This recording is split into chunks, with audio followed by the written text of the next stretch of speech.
સંપૂર્ણ ટેકો.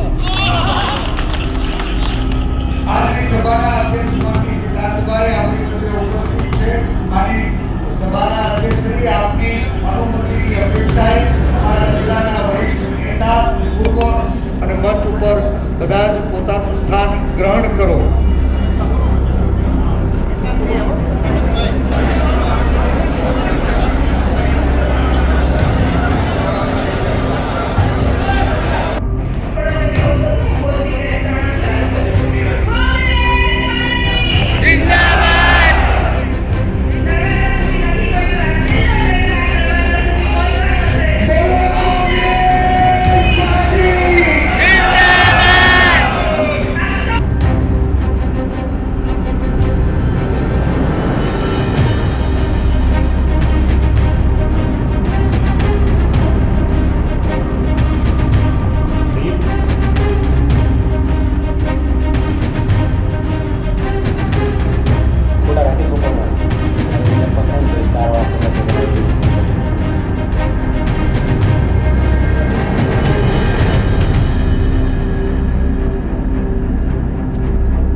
સાહેબ ધીરે.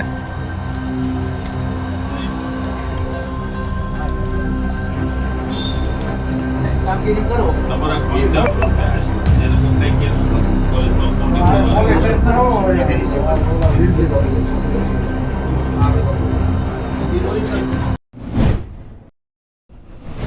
ક્યાં ગયા છો? તમારા ખેડૂત આજે લૂંટાઈ ગયો છે. 1200 રૂપિયામાંથી કપાસ કપાઈ ગયો છે. આ 1200 રૂપિયામાં કપાસ નથી કપાઈ ગયો, પણ ખેડૂતોનો જીવ કાપનારા તમે જીવના હત્યારો ખેડૂતોને કાપી દીધા. મારી બેન દીકરી સલામત છે. બળાત્કાર ખેડૂતો જે સંસદમાં આવી ગયા છે. ધારાસભ્યોના હિસ્ટ્રી તપાસવામાં આવે તો કેટલા બળાત્કારીઓ છે. મંત્રીઓ પણ બળાત્કારીઓ છે. બહેનોની ચિંતા કરવામાં આવી હતી. બેન, આ ચિંતા તમારી કરતા નથી. અને એમાં ઓલી આપણી સ્મૃતિ સાવરકુંડલામાં આવી હતી સ્મૃતિ. અને બેન સ્મૃતિ, તારી દીકરી ગાયોને ખાલી મટન વેચે અને બાટલાની વાતો કરતા હતા. હમણાં બહુ બોલતા હતા બાટલો પર. પંકજભાઈ કહેતા હતા 500 માં બાટલો થઈ ગયો. રાઈના ભાવ રાઈ થઈ ગયા. એ તો અમારા જુમલા હતા. હવે કોઈને 50 રૂપિયા બાટલો આપવા. રાજસ્થાનમાં સરકાર આવી રહી હતી, છત્તીસગઢમાં સરકાર આવી રહી હતી, મધ્યપ્રદેશમાં સરકાર આવી રહી હતી. ઘણા લોકો એમ કહે છે કે ઈવીએમનો વાંધો છે, ઈવીએમના કારણે સરકાર આવી હતી. એ સ્વીકારો છે.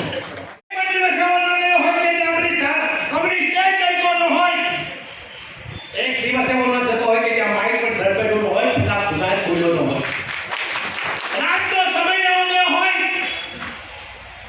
અમારા નિમાબેન આચાર્ય અધિવાકે મને કીધું, વિરજીભાઈ 2:30 વાગી ગયા છે. વિધાનસભામાં ગાયોનું બિલ ચાલતું હતું. તમારે બોલવું પડશે. ત્યારે મારે કેવું પડ્યું હતું કે વીરજી ઠુમર જણો બોલે તો વિધાનસભા માંગણી થાય. આ એક ધારાસભ્ય રોજ તો કે 5 વર્ષથી ક્યાં ગયા છે, કોણ ગુજરી ગયા નથી. મેળા કરવામાં નીકળી ગયા છે. ઘીણા મેળા થઈ હમણાં જો નકલી ઘીણા મેળા થયા. અંબાજી માનવ પ્રસાદ નકલી એકલા નકલી લોકો આજે પીછડી બેઠા છે ગાંધીનગરની વિધાનસભામાં. અને દેશનો વડાપ્રધાનનો મોટો ભોવાયો છે મારી પર પાછો. દેશ કરવો હોય તો પ્રતાપભાઈ ઉતરીએ છે. 1000 માણસો લીધે સ્ટેશન ઉપર સવારે ઉતરે છે. તે વખતની નાકાબંધી નક્કી કરી ટ્રેન નથી. વાતો તો ઘણી કરી શકાય છે. ડોક્ટર જીવરાજ મહેતાનો સપનાનો જીવ નકલી ઘી નકલી. અમારે બાબરાને વડિયામાં વિસ્તારમાં તો નકલી હાઇડ્રોજન પીડું દારૂ નામ વેચાયું. હાઇડ્રોજન નકલી છોકવાની આ છે. જાણો છો ભાઈ સાહેબ, આ બધા નકલી પોલીસે બાજુ કાઢી. એમાં આપણે કિલો પોખર્યો. કલેક્ટર નકલી, રૂપાલાનો પીએ નકલી. બોલો ભાઈ, આપણો ગૃહમંત્રીનો પીએ તાઈ નકલી. મોદીને તમે તો અસલી છો કેમ મને શંકા જવા. લાગે હી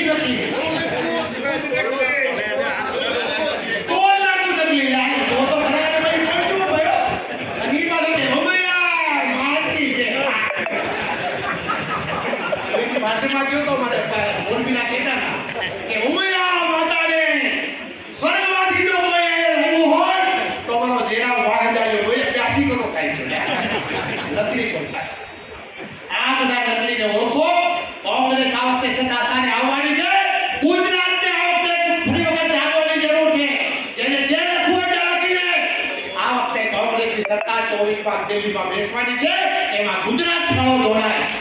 જીતવા માટેની મુશ્કેલી જરૂર હોય શકે, પણ લડવા માટેની ખવામ આજે આવી ગઈ છે. મારા કાર્યકર્તા મિત્રો, તમે નીચે આ જિલ્લાને આપવામાં આવ્યા તો ખનીજ માફિયાઓ આપવામાં આવ્યા. એક વર્ષની અંદર આ જિલ્લામાં કોઈ આ ધારાસભ્ય આપ્યા હોય તો બુકલેટો આપ્યા. જ્યાં નીકળ્યો ત્યાં રોડે, ગલીએ, મોહલ્લે, જ્યાં આપણા રોડે દારૂના બાટલા વેચાય, આ જિલ્લાને બુકલેટો આપવામાં આવ્યા. એક વર્ષની અંદર આ જિલ્લાની અંદર ભૂમાફિયાઓ આપવામાં આવ્યા. 5 વર્ષના ધારાસભ્ય તરીકે આ વિસ્તારમાં અમે 5 ધારાસભ્ય હતા. ભારતીય જનતા પાર્ટીને ચેલેન્જ કરું છું મીડિયા મારફત, એક પણ લાંચડ મારી પર લાગ્યું હોય, એક પણ મારી પર આરોપ લાગ્યો હોય તો જાહેર જીવન રાખના મારે પણ અમને છોડવા માટે અમારી તૈયારી છે.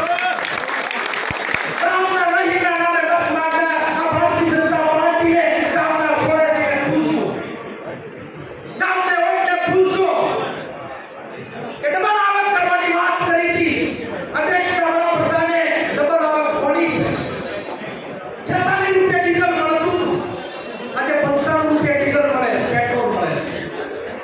ટ્રેક્ટર મોંઘા થયા, બિયારણ મોંઘું થયું, ખેતની કોઈ પણ વસ્તુ છે એ મોંઘી થઈ. ખેડૂતને થતી પેદાશ સસ્તી થઈ. 2014 ની વાત કરું તો ત્યારે પણ 1200 નો ભાવ હતો. આજે પણ 1200 નો ભાવ છે. ડબલ આવક તો આ સરકારના અધિકારીઓની થઈ, ડબલ આવક તો ભારતીય જનતા પાર્ટી સંસ્થાની થઈ. શોષણથી તો મારા ખેડૂતનું શોષણ થયું, મારા ગરીબનું શોષણ થયું. ત્યારે સાંસદો 142 સાંસદો વાત કરવાનો પ્રયત્ન કર્યો, સસ્પેન્ડ કરવામાં આવ્યા. એના 5 રૂપિયા આજે એ આહવાન કરું છું. આગેવાનોને વિનંતી કરું છું કે આ કાર્યક્રમ પૂર્ણ છે, કલેક્ટરની અંદર આવેદન આપવામાં આવશે. આવનાર દિવસોની અંદર દલિત છોડે જ્યાં પણ જવું પડશે ત્યાં જવામાં આવશે. એટલા માટે જવું પડશે કે 1 વર્ષના મનોમંથનની અંદર એ મનોમંથનમાં આવ્યું છે. સીતાભાઈ પટેલ આપણા આવ્યા, આપણે કીધું પ્રમુખની કમાન સભા, ધંધાથી સુખીશું, પરિવારથી સુખીશું, પણ રાતના પણ ઊંઘ ના આવે. ગરીબ માણસ આસુડા પાડતો હોય એ જોવાતું નથી. માટે આ પ્રમુખ પણ સંભાળ્યું છે. ગરીબોના આંસુ લૂછવાનું કામ અમે કરશું. અમે બધા જ નેતાઓને સાથે લઈ આ જિલ્લાને પડતી મુશ્કેલીઓમાંથી ડાઉન કરશું. અને કોંગ્રેસ એટલે શું એ વિચાર ઘર ઘર સુધી પહોંચાડવાનું કામ કરીને કોંગ્રેસની આ કમાન જે તમે મારા ઉપર આપી છે, સંપૂર્ણ પ્રમાણે નૈતિકતા સાથે સંગઠનને મજબૂત બનાવી, સંગઠનના પ્રમુખોને મહત્વ આપી અને સંગઠનના મારફત દરેકને પડતી મુશ્કેલીઓ દૂર કરી અને આવનાર દિવસોમાં સંઘર્ષની અંદર બરાબરની લડાઈ લડશું અને આ ભારતીય જનતા પાર્ટીને મુતોડ જવાબ આપી અને આગળ વધશું. એટલી જ અપેક્ષા સાથે જય હિન્દ, જય ભારત. આજે અમરેલીની અંદર કોંગ્રેસનું સંમેલન હતું ત્યારે એની અંદર વીરજીભાઈ ઠુમ્મરે એવું કીધું કે આ દેશના વડાપ્રધાન નરેન્દ્ર મોદી દલાલ છે. અરે દલાલ શબ્દ પહેલાં વાપરતા પહેલાં કોઈ પણ પાર્ટીના વડાપ્રધાન હોય એમની આન બાન શાન આ દેશની ગરિમા છે. આ વીરજીભાઈને પહેલાં તો પોતાને ખબર હોવી જોઈએ.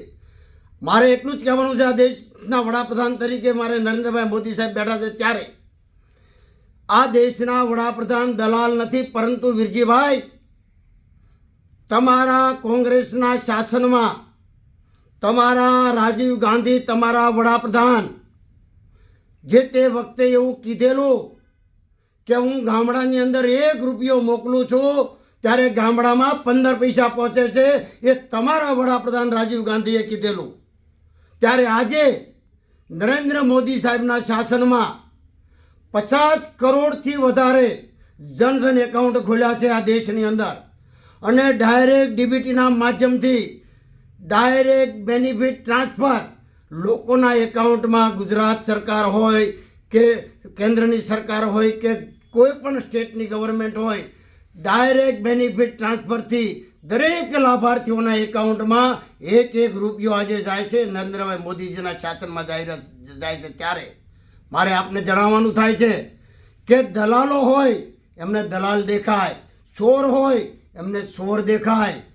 આ દેશના 11 કરોડ ખેડૂતો સાહેબ કિસાન સન્માન નિધિના માધ્યમથી આ દેશના 11 કરોડ ખેડૂતોના એકાઉન્ટમાં દિલ્હીમાં બેઠા બેઠા દેશના પ્રધાનમંત્રી બટન દબાવે અને દર 4 મહિને 2000 રૂપિયાનો હપ્તો જાય અને 1 વર્ષના 6000 રૂપિયા અને આવા 15 હપ્તા આપી આ દેશના ખેડૂતોના એકાઉન્ટમાં 2,80,000 કરોડ રૂપિયા જો કોઈ આપ્યા હોય તો એ નરેન્દ્ર મોદી સાહેબની સરકારે આપ્યા છે.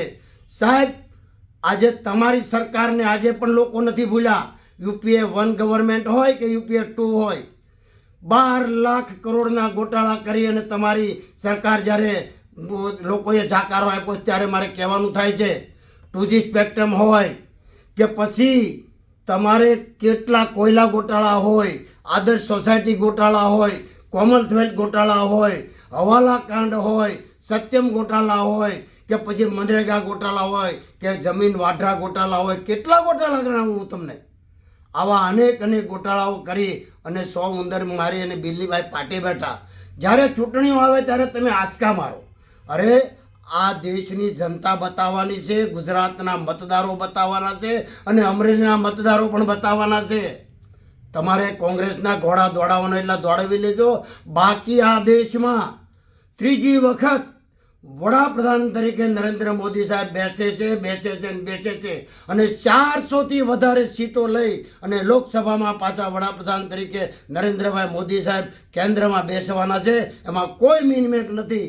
જ્યારે આ દેશની ગરીબ જનતાને, ખેડૂતોનું, આ દેશની રક્ષા માટે, જવાનોની રક્ષા માટે જે કામ કરી રહ્યા છે ને, ત્યારે આ દેશ અને દુનિયાના લોકો જોવે છે કે મોદી સાહેબ અત્યારે શું આ દેશ માટે કરી રહ્યા છે. ત્યારે આપને આવનારો સમય બતાવશે 2024નો.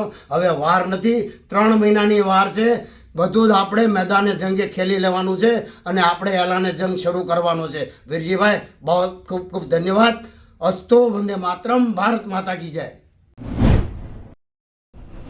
મેં જોયું છે, મેં સાંભળ્યું છે, જે પ્રકારે કોંગ્રેસના દિગ્ગજ નેતા ગણી શકાય, સિનિયર નેતા ગણી શકાય એવા વીરજીભાઈ ઠુમ્મરે એક મર્યાદાને ઓળંગી, સમાજ જીવનની વિવેકની જે મર્યાદાઓ છે એને ઓળંગીને જે પ્રકારે દેશના પ્રધાનમંત્રી નરેન્દ્રભાઈ માટે અમાપ શબ્દો બોલ્યા છે.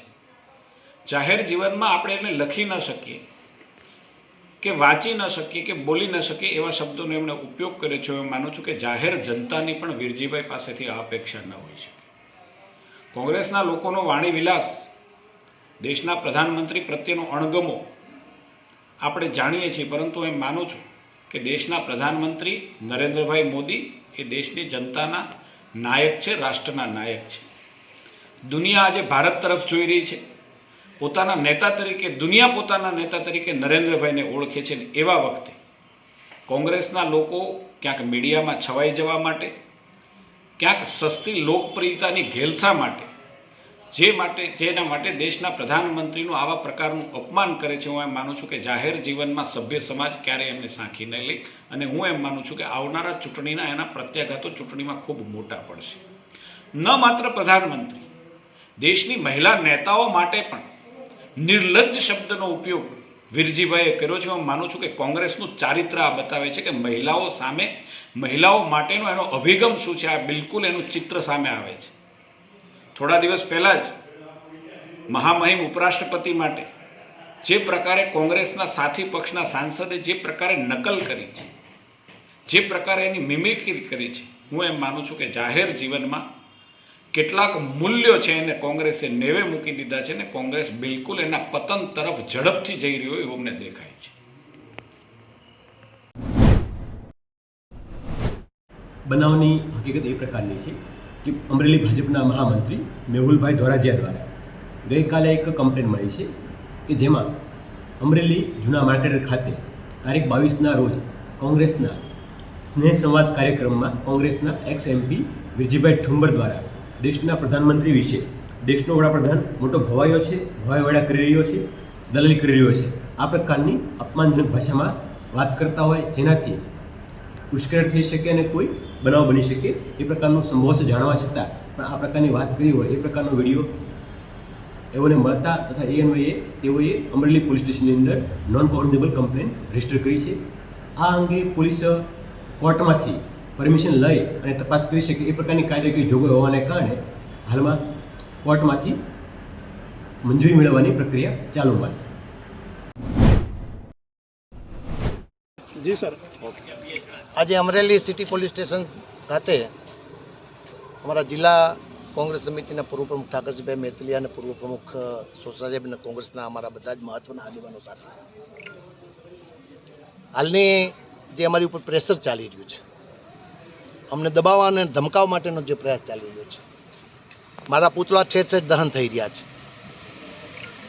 તત્કાલીન મુખ્યમંત્રીને દેશના વડાપ્રધાન તે વખતે એમણે જે ભાષણો કર્યા હતા એને મેં વર્ણન આપ્યું કે સોનિયા ગાંધી ઇટાલિયન ડોગી, રાહુલ ગાંધી એક ઇટાલિયન નાનું ગલુડિયું છે, મનમોહનસિંહજીની શાકગીરી રહી છે, ડોલર જેમ જેમ વધતો જાય, રૂપિયો જેમ જેમ બેરતો જાય છે, એમ વડાપ્રધાનની શાકગીરી જાય છે.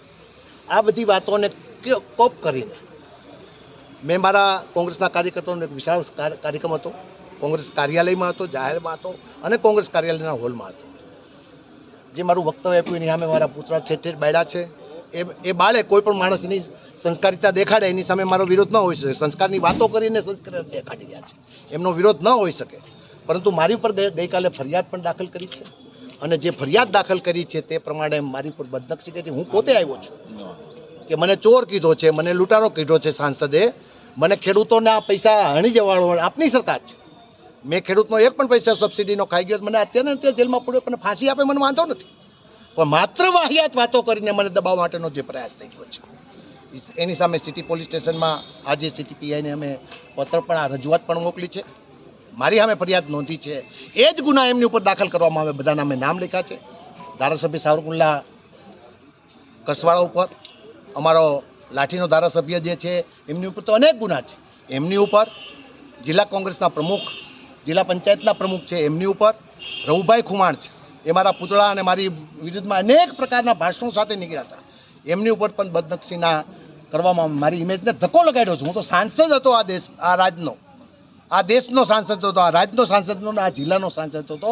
જીવરાજ મહેતાના સંસ્કારો અમારામાં છે, સરદાર વલ્લભભાઈ પટેલના સંસ્કારો અમારામાં છે, ગાંધીજીના સંસ્કારો અમારામાં છે. ત્યારે દેશના વડાપ્રધાન તત્કાલીન મુખ્યમંત્રી આ બોલતા હતા, એ ભાષણો મેં કોટ કર્યા છે. હું કોઈની લાગણી દુભાવ માગતો નથી, પરંતુ એના કારણે મારી ઉપર જે રીતનો અત્યારે મારી ઉપર રહેમ ગુજારી રહેવામાં આવ્યો છે, મારા કુટુંબને શાંતિથી પણ રહેવા દેવામાં નથી આવતું. હું રાજકીય આગેવાન છું, દબાવવાનો પ્રયાસ નહીં આવે ચાલે. અમારા રાહુલ ગાંધીનું સૂત્ર છે ડરો મત, એ પ્રમાણે આગળ વધવાના છીએ અને આ દેશની લોકશાહી બચાવવાના છીએ. મારી ફરિયાદ દાખલ કરે એવી મારી લાગણી છે.